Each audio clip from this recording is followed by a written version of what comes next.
Hi, this is Ebin from Team Discovery. This is a software testing presentation video of our project. Team Discovery is a group of final year computer science students from the University of Adelaide. We are currently working on a project called Canine Hazard Removing Robot. In this video, I'll be going through an introduction of testing. I will explain the types of testing and how they are used in our project. I will also go through the advantages of the tests we had and the challenges we faced during the test. Then what is testing? Testing is the process of evaluating a system or its components with the intent to find whether it satisfies the specified requirements or not. It is also executing a system in order to identify any gaps, errors, or missing requirements in contrary to the actual requirements. We had unit testing, regression testing, system testing, and acceptance testing. Unit testing was to ensure that individual components work independently. We used JUnit to test individual components. Then regression testing is to ensure that a bug fix doesn't break any other functionalities. Then system testing is to check the overall compliance of the product with the functional requirements. And acceptance testing is to test against the acceptance criteria in SRS. As mentioned earlier, JUnit was used to test individual components as well as to test the features.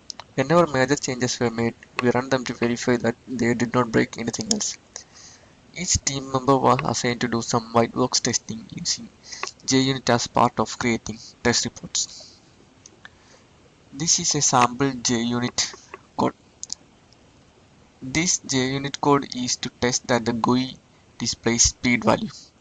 A mock connection is established and fetches the current speed value from the GUI and sends the robot movement command. After that, it fetches the robot value again, then compares the two, then gives the output whether it passed or failed.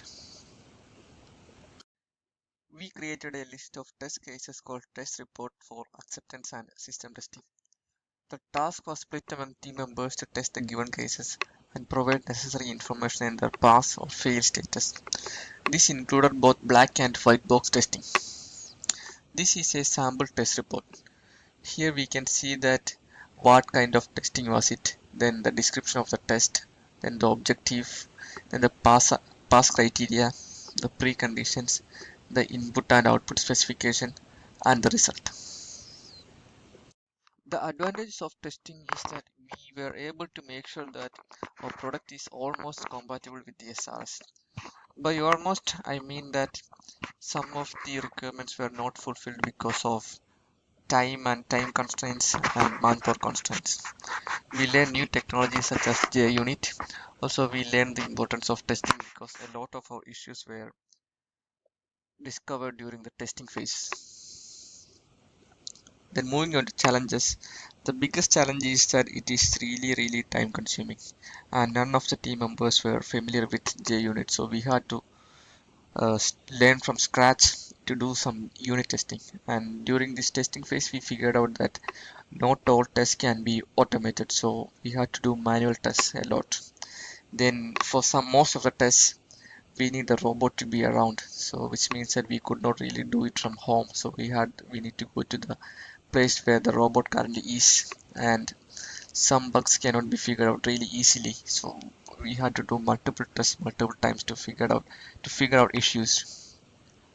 Then sometimes the error come because of the robot running out of memory, because the canine robot only has 64 megabytes of RAM and it is quite easy to run out of it, and it is really difficult to reproduce them. Then this is also another big issue, that the Legos is still in beta stage, so there were many OS level bugs. So we thought that it is our code problems, but finally we figured out that these are just the OS bugs, so which we cannot do anything else. Then the sensor values are highly dependent on the ambient light, so they were really hard to reproduce. Sometimes the results are different during the different times of day and where the current robot currently is. Then that's all. Thank you.